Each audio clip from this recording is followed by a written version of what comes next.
En los años 80 y 90, hubo crímenes que azotaron al tranquilo barrio residencial de Maryland en la costa este de Estados Unidos. Crímenes que superaban la ficción. Fue una de las búsquedas más grandes en la historia del Departamento de Policía de este condado.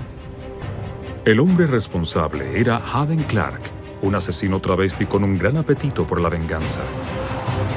Si una persona se cruzaba en su camino y le hacía algo, estaba destinada a morir. Incluso cuando Clark era niño, su comportamiento perturbaba a los demás. Recuerdo que cada vez que estaba cerca de él, tenía una reacción visceral. Y la bizarra historia no terminaría con su arresto. He's the potter, I'm the clay. Entonces, Hadden Irving Clark nació para matar. Su madre nos dijo, es malvado y va a matar a otras personas si no lo encarcelan. Caso en búsqueda.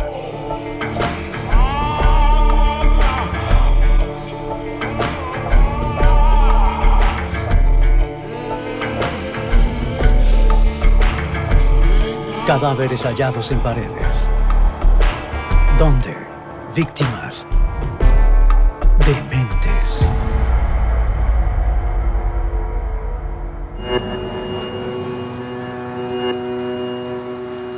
El 10 de abril del año 2000 fue un día como ningún otro en la somnolienta ciudad costera de Wilfred, en el Cabo Cod, en la costa noreste de Estados Unidos.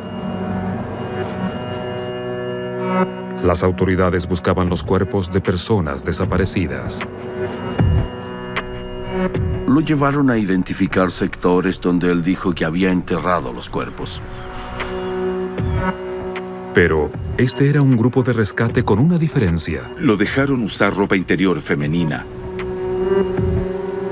Dijo que no saldría a menos que le lleváramos un sujetador y una braga, y lo hicimos. El hombre que lideraba la búsqueda de los cuerpos de las víctimas que decía haber enterrado en ese lugar hace muchos años, tenía puesta una peluca y ropa interior femenina bajo el uniforme de la prisión.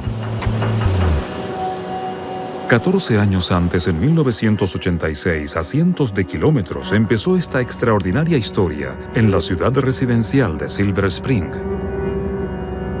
Era una soleada tarde de fines de mayo y la pequeña Michelle Dorr, de 6 años, estaba de visita por el fin de semana en la casa de su padre.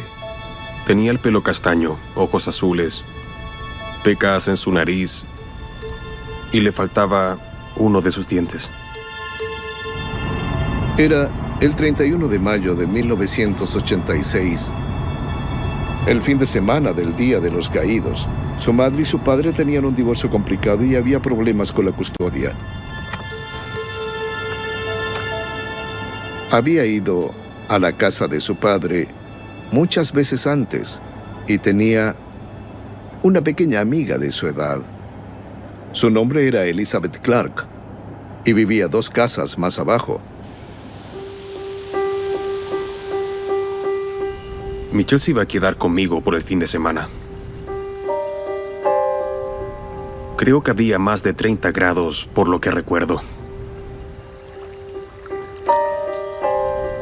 Saqué una piscina de plástico que tenía en la cochera y la llené con agua.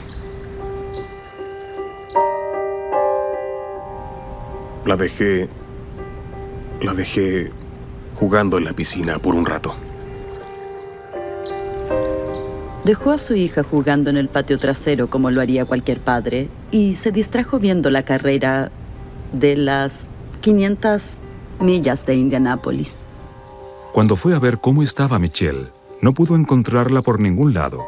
Carl asumió que debía estar jugando con su vecina amiga, así que bajó por la calle en busca de su hija. Escuchó a unos niños en el patio trasero de los Clark. Fue donde ellos y le preguntó a Jeff Clark si Michelle estaba ahí. Jeff le dijo que habían llegado hace poco y que Michelle no estaba en su casa. Estaba completamente impresionado. No podía creer que no estaba en la casa de los Clark.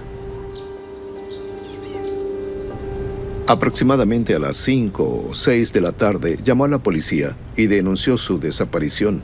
Y entonces comenzó la gran búsqueda de Michelle. Cuando Michelle Dorr desapareció fue una gran noticia y la idea de que una pequeña niña pudiera simplemente irse de la casa cuando estaba con su padre. Fue algo inexplicable para muchas personas.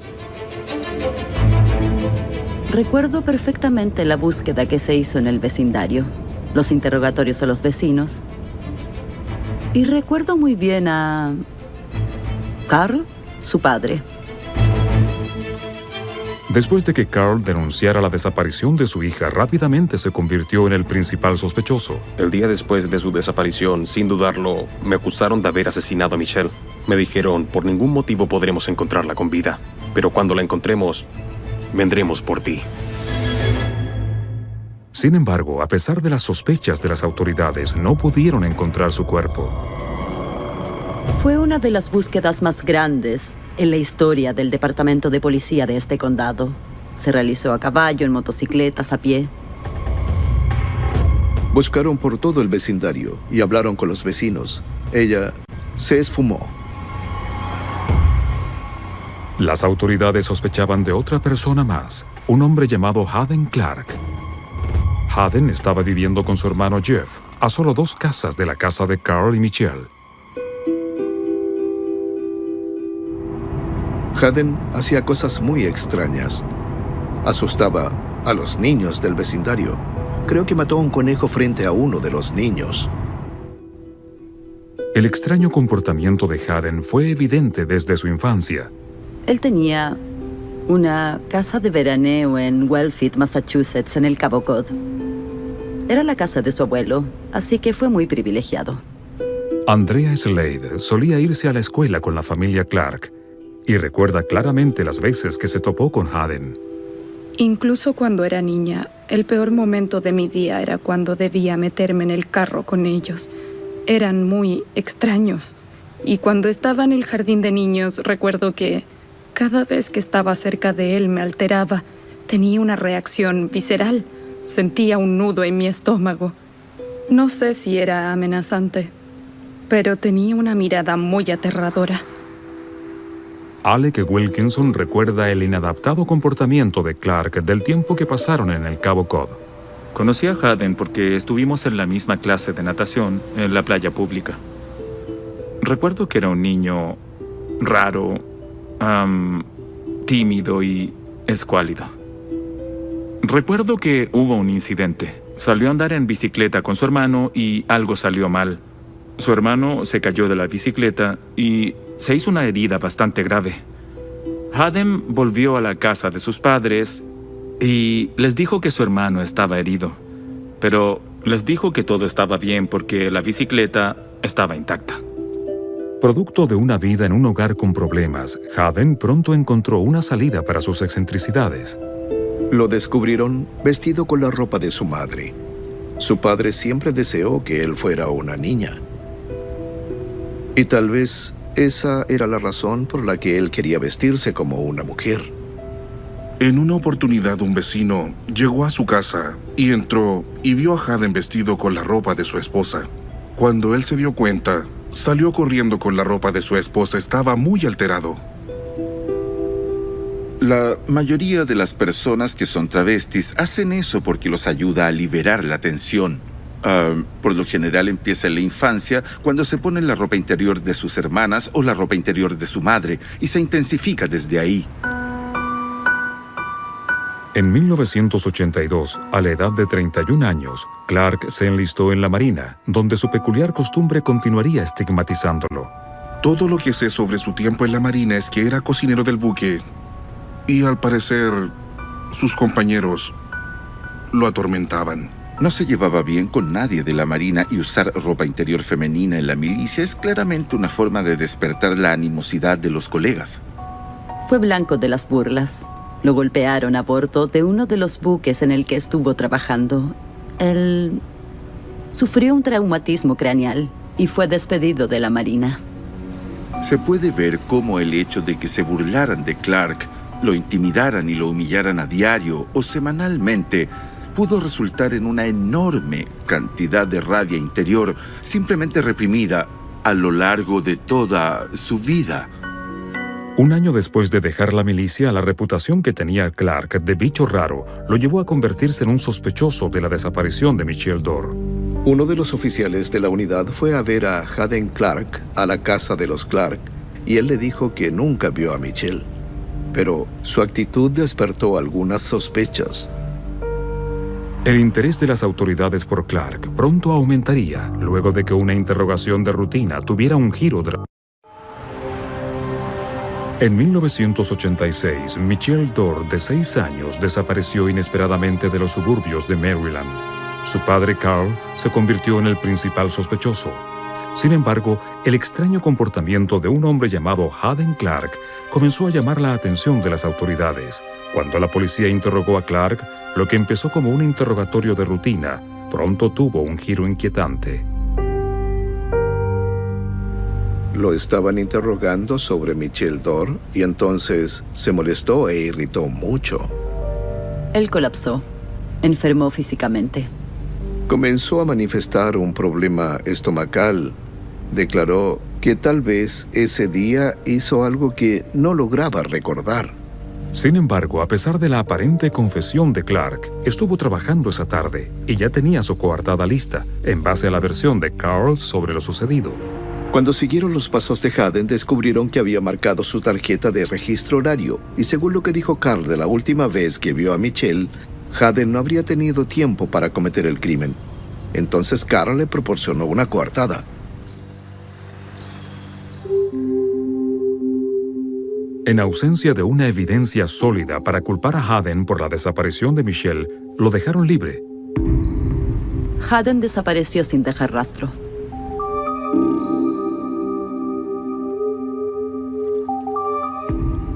A pesar de los mejores esfuerzos de los investigadores, no encontraron el cuerpo.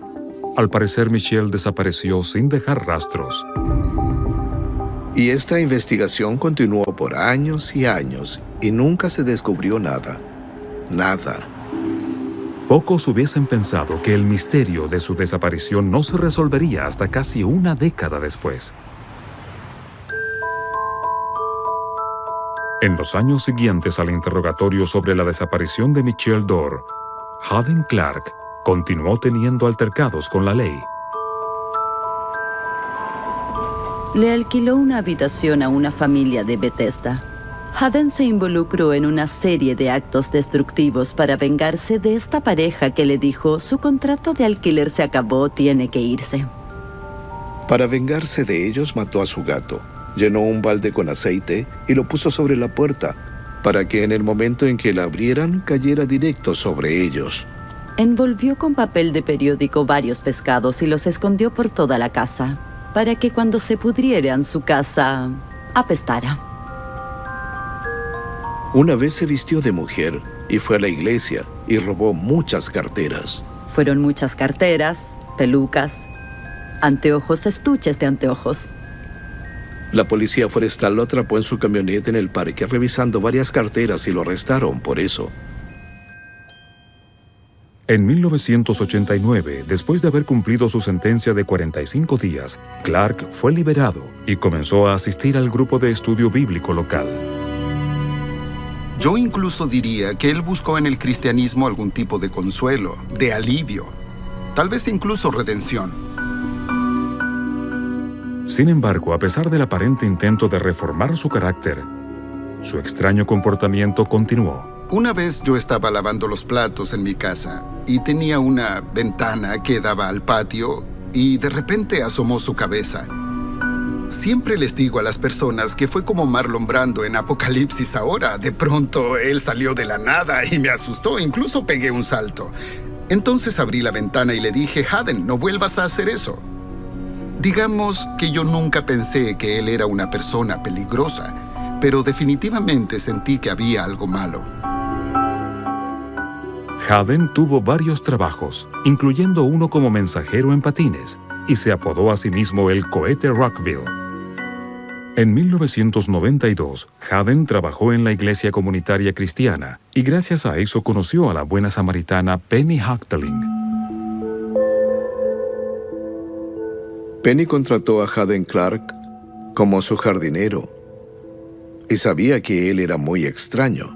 La casa de los Hoctelin en Bethesda estaba a menos de 16 kilómetros de Silver Spring, donde había desaparecido Michelle Dorr hace 6 años. Haden hizo su trabajo con entusiasmo, ganando rápidamente la confianza de Penny, a pesar de sus excentricidades. La relación que él tenía con la madre, que se llamaba Penny Hoctelin, era como una relación madre-hijo. Ella fue muy acogedora, le dio un trabajo, confiaba en él y por eso él se sentía muy cercano a ella. Comenzaron a cultivar una amistad.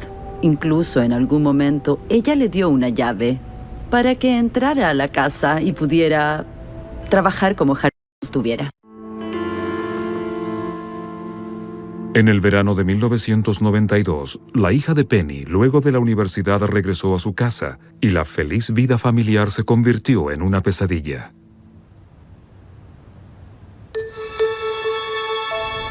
Era una joven alta, medía casi 2 metros, era delgada y hermosa.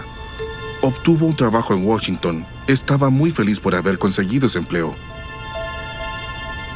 Ella era muy querida, era popular, era ambiciosa y era el orgullo de su familia. Era la única hija que Penny tuvo y era muy cercana a su hermano. Haden se puso muy celoso de Laura, quien por lo general se inquietaba por el curioso comportamiento del jardinero. A Laura le daba mucho miedo Clark. Ella no lo quería cerca, no quería tener nada que ver con él, y Clark la intimidaba mucho. Penny descubrió un par de veces a Haden hurgando meticulosamente en la habitación de Laura. Ella no se sentía cómoda con Haden. Por eso llegó un momento en que la señora Hatelin le pidió a Haden que se marchara. Esta serie de sucesos llegaría a un clímax inolvidable en octubre, cuando Penny anunció que se iría a una conferencia por el fin de semana. Aproximadamente el 19 de octubre, Penny Hatelin se fue por el fin de semana al estado de Virginia. Laura, que siempre fue responsable y puntual, no asistió a su trabajo la mañana del lunes siguiente. Eso fue muy extraño y comenzaron a llamarla. Llamaron a su hermano Warren, quien fue a ver qué pasaba. La policía y la familia buscaron a la joven por todos lados. Me dijeron que debía ir al día siguiente para encontrarme con los detectives y ver si ellos necesitaban ayuda. Revisamos la habitación, pero no había evidencias de una pelea o algo así. No encontramos sangre. Los detectives trabajaron día y noche para armar el caso y pronto descubrieron una evidencia escalofriante. Así que fui y me reuní con los detectives. Ellos estaban buscando por las zonas boscosas alrededor de la casa de Laura Hatelin. Y encontraron los zapatos de una mujer y después encontraron la funda de una almohada que al parecer estaba manchada con sangre. Nos contactamos con nuestra médico forense y ella iluminó la cama de Laura. Esperaron un par de minutos, luego encendieron las luces negras y buscaron rastros de hemoglobina. Y la cama se iluminó.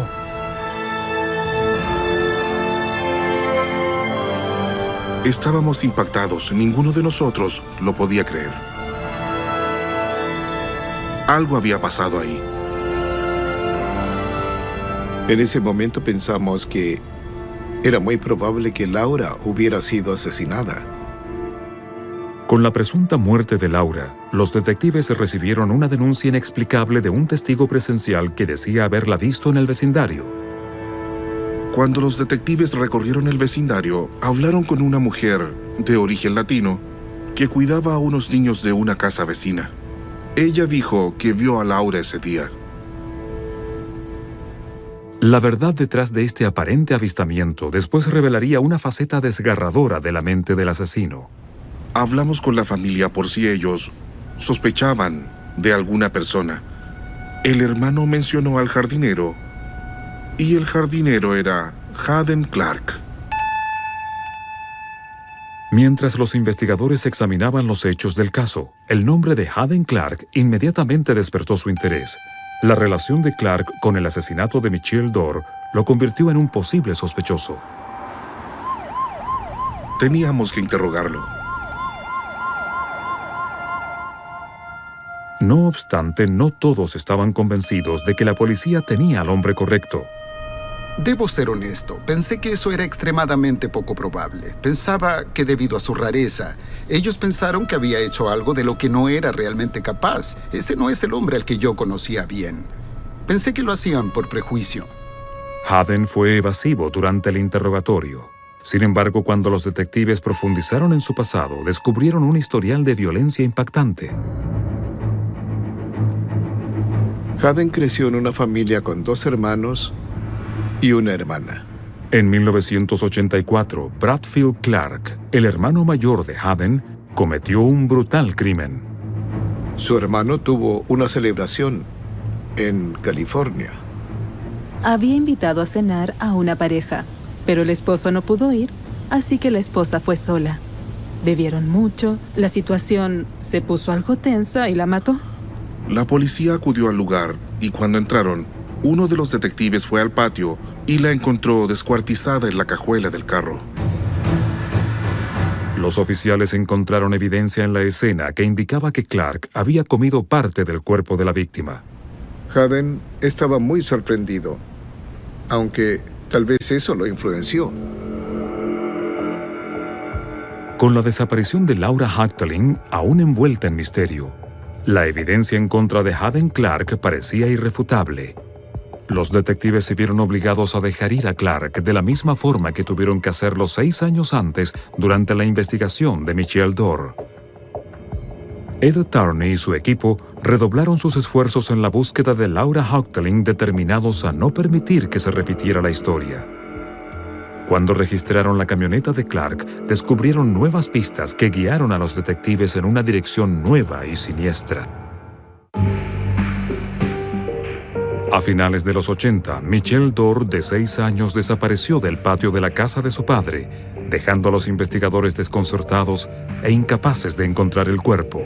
Al acecho en un rincón de la historia estaba Haden Clark, quien 6 años después de la desaparición de Michelle, se encontraba de nuevo en el centro de un segundo misterio. Laura Hachteling, de 23 años, había desaparecido sin dejar rastros y Clark, que trabajaba como jardinero de la familia, era el principal sospechoso. Mientras los detectives construían el caso contra Haden, nueva evidencia los llevó al norte del Cabo Cod, donde la investigación se pondría en marcha. Debido a la forma en que actuó, a causa de una sospecha razonable, conseguimos una orden de registro para su camioneta. Y encontramos que en la camioneta tenía unas fotografías de un cementerio en Cabo Cod. Clark, que en su infancia pasó los veranos en la casa de su abuelo en Wellfleet, tenía una relación cercana con el Cabo, que estaba en la costa norte del Atlántico. El detective Arthur Parker, quien fue el encargado de encabezar la búsqueda del cuerpo de Laura Hachteling, pronto descubrió algunas pistas convincentes. Conduje hasta el cementerio y caminé hasta el mausoleo familiar. La tierra a los pies de la tumba del padre de Clark parecía haber sido removida recientemente. Bueno, llegué y justo enfrente de las 3 lápidas planas que eran del padre, de la abuela y del abuelo de Haden Clark, estaba la tierra removida, como si alguien hubiera desenterrado algo.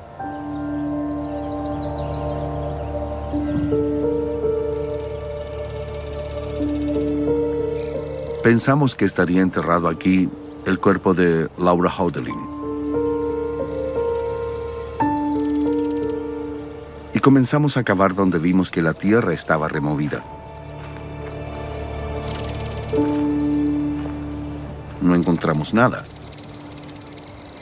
Estábamos un poco confundidos porque pensamos que íbamos a encontrar el cuerpo de Laura Hachteling, pero tuvimos que cambiar nuestro razonamiento y pensamos que tal vez había algo ahí, pero él lo había desenterrado.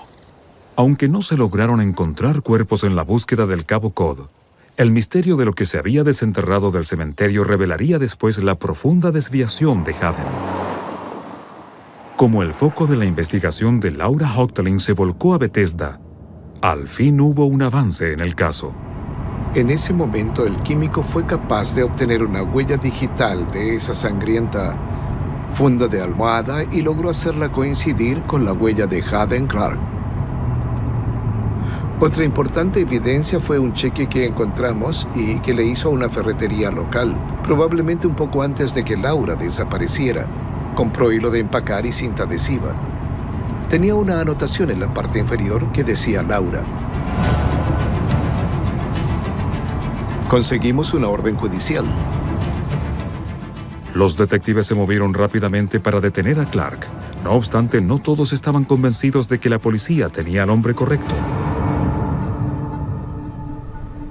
Cuando lo iba a visitar a la cárcel, conversábamos y, aunque ya lo habían arrestado, yo no estaba seguro de que él hubiera hecho algo. Su madre vino a la ciudad.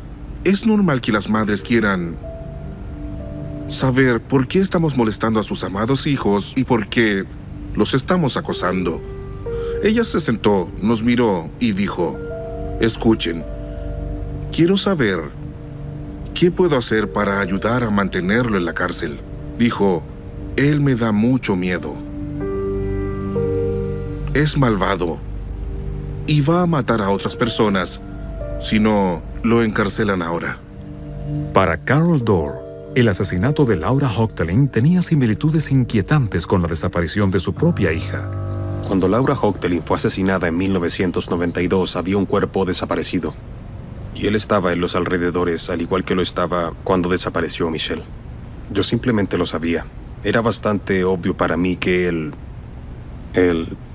había hecho algo con Michelle. A pesar del hecho de que no se había encontrado aún el cuerpo de Laura, en junio de 1993, Haden Clark fue declarado culpable de asesinato en segundo grado y recibió una condena de 30 años. Fue muy doloroso para mí. Pensé que debería haber detectado algo o debería haber hecho más preguntas antes del crimen, pero nunca se me pasó por la cabeza. Al día siguiente de su sentencia, Clark llevó a los investigadores a una tumba poco profunda donde se encontraba el cuerpo de Laura. También se aclararon los detalles aterradores de sus últimos momentos. Supongo que él entró por la puerta trasera y ella estaba en su cama durmiendo. En realidad creo que él saltó sobre ella y la asfixió. Y le cortó los lóbulos de las orejas. Cortó su garganta de cierta forma. Limpió la escena del crimen, tomó el cuerpo y cruzó la calle con él. La calle Old Georgetown hasta un campo vacío y lo enterró. También se pudieron explicar los misteriosos avistamientos de Laura la mañana después de su muerte. Se determinó después que Haden se vistió como Laura con el fin de confundir a los investigadores para que pareciera que Laura desapareció quizás del tren subterráneo o tal vez del trabajo, pero no de su casa, porque la vieron caminando hacia el trabajo, cuando en realidad no era Laura, sino que era Haden vestido como ella. Al parecer, Haden cobró la venganza final contra Laura. Cuando Laura, la hija, llegó a su casa, él se sintió celoso, desplazado y quería que ella se fuera de ahí. Haden estaba convencido de que ella tenía que irse. Ella no le agradaba. Él quería ser ella. Laura debía ser castigada por ser simplemente Laura. Habiendo sido cerrado un caso, el foco de la investigación se volcó de nuevo al misterio de Michelle. Después de descubrir la realidad sobre Haden Clark, de descubrir que era capaz de asesinar, volví a revisar el expediente por completo. Entonces Haden volvió a ser sospechoso. Y la investigación comenzó otra vez. Los detectives comenzaron a trabajar en estrecha colaboración con Carl para reevaluar los detalles de los últimos movimientos conocidos de Michelle. Carl sabía que no estaba seguro sobre la hora que dio en 1986 de la última vez que vio a Michelle. Creo que una vez que asumió eso, el periodo de tiempo se amplió. Y entonces era posible que Haden estuviera involucrado. Loudest Hosanna, Jesus is King. Con una nueva línea de tiempo establecida de los últimos momentos de Michelle, Haden Clark ya no tenía coartada. Haden Irving Clark, the truth. You talk about God, you talk about Jesus and the Lord and your mother and your father. You don't think they're looking down here on you right now? Yeah, they are. And they're saying, Haden, do what's right. Incluso al enfrentarse a un largo interrogatorio, Clark no confesó. He's the potter, I'm the clay. Sin embargo, llegó a un punto en el que él reveló información que los investigadores ansiaban. Mientras estaba en la cárcel, Clark se confesó con su compañero de celda, poniendo al descubierto los detalles del asesinato de Michelle Dorr.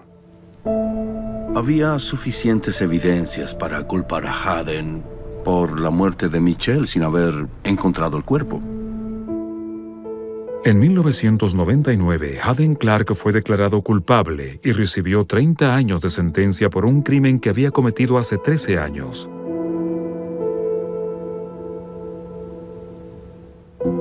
Pasaron más de 10 años de la desaparición de Michelle Dorr para por fin descubrir los detalles de su muerte.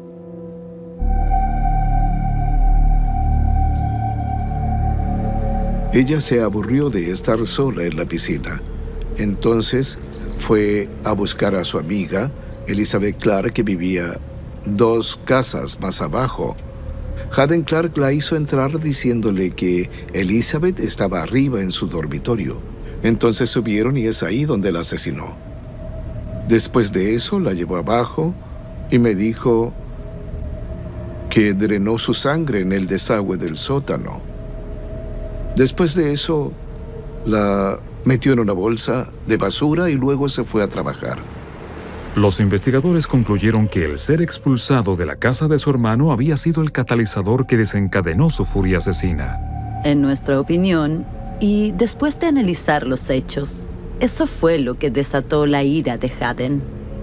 Michelle fue a la casa, él le cortó la garganta y ese fue su final. Clark después declaró que antes de enterrar los restos de Michelle, comió parte de su carne en un acto bárbaro, y eso hacía inevitable compararlo con los crímenes de su hermano mayor. El canibalismo se entiende mejor en un caso como este, como otro rasgo de su patrón de excitación sexual. Lo hacen porque solo matar no es suficientemente psicosexual. Tienen que hacer algo más que matar y por eso emplea el canibalismo. Eso los excita. Aunque el asesino de Michelle Dorr se había sometido a la justicia, todavía mantenía en secreto la ubicación de su cuerpo. Después del juicio aún no aparecía el cuerpo. Lo que más quería Carl Dorr era de una vez por todas traer a su pequeña niña a casa.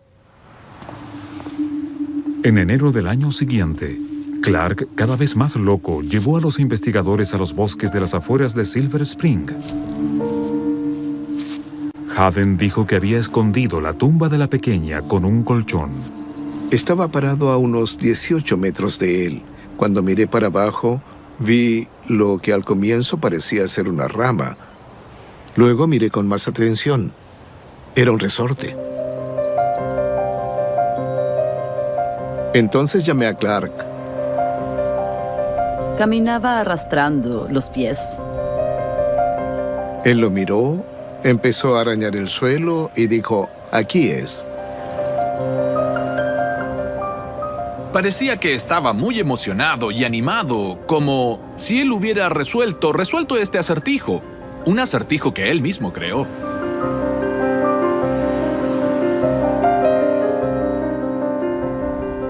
Y luego de cavar por unos momentos, un trozo de tela, color rosa, apareció en la tierra.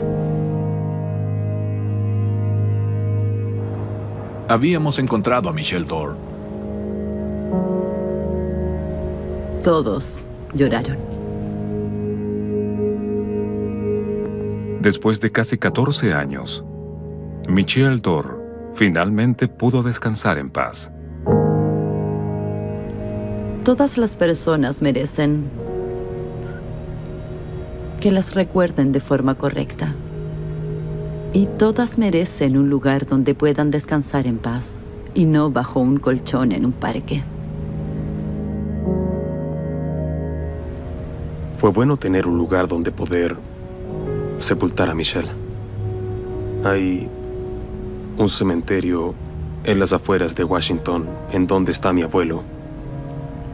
Y básicamente Michelle es la cuarta generación de la familia en ese cementerio. Y es lindo que de alguna manera estén ahí juntos.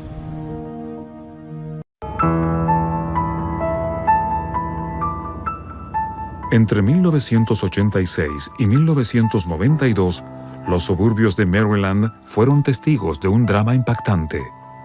Haden Clark, un vagabundo aficionado a la venganza, fue condenado por el asesinato de Laura Houghteling y Michelle Dorr. Ambas condenas suman un total de 60 años. No obstante, incluso después de su arresto, la historia de Haden Clark siguió intrigando a las autoridades. Tenemos el cuerpo de Michelle de vuelta y tenemos a Clark confesando. Él nos contó todas las cosas que había hecho en Cabo Cod. El FBI comenzó a interesarse en el travesti asesino que ahora decía ser el autor de más de 12 asesinatos. En abril del año 2000, Clark guió a un equipo del FBI a un extraño recorrido por las dunas de Wellfleet. Cuando lo llevamos a Cabo Cod, él dijo que no saldría a menos que tuviera puestas unas bragas y un sujetador. Se los conseguimos y también se puso una peluca. Salió con ropa interior femenina. Él se puso una peluca y además le pusieron una polera de mujer para intentar que él cooperara un poco más. Aunque en las dunas no había cuerpos, Haden guió a los investigadores hasta la parte trasera de la casa de su abuelo, donde hicieron un macabro descubrimiento, que fue la respuesta al enigma de lo que estaba enterrado en el terreno de la familia Clark.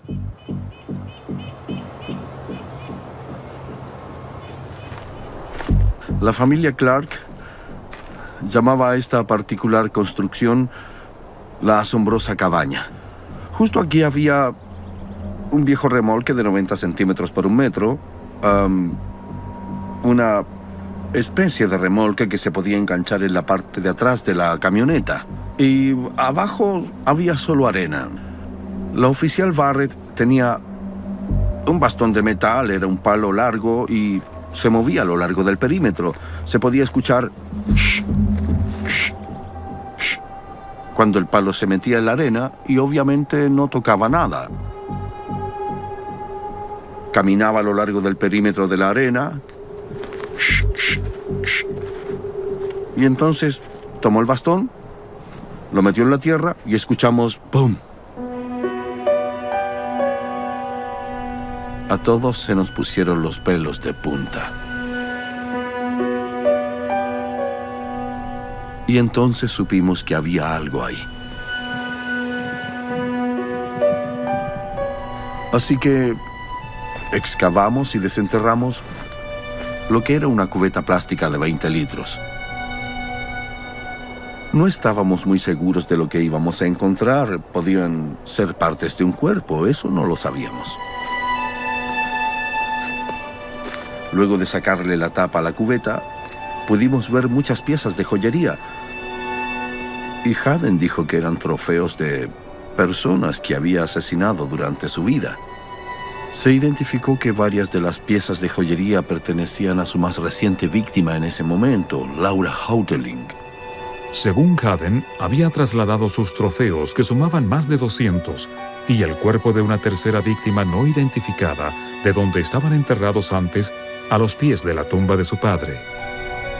La información que nosotros teníamos era que en algún momento Haden fue al cementerio y desenterró el cuerpo de una niña que estaba junto a una cubeta con joyas.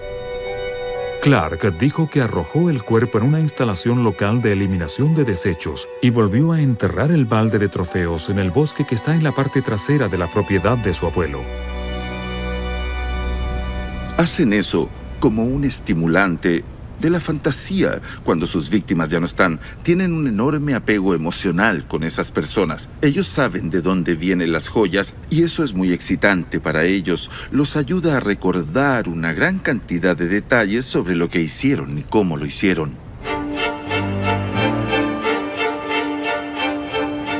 La idea era tener un trofeo de Laura Houghton en esa cubeta.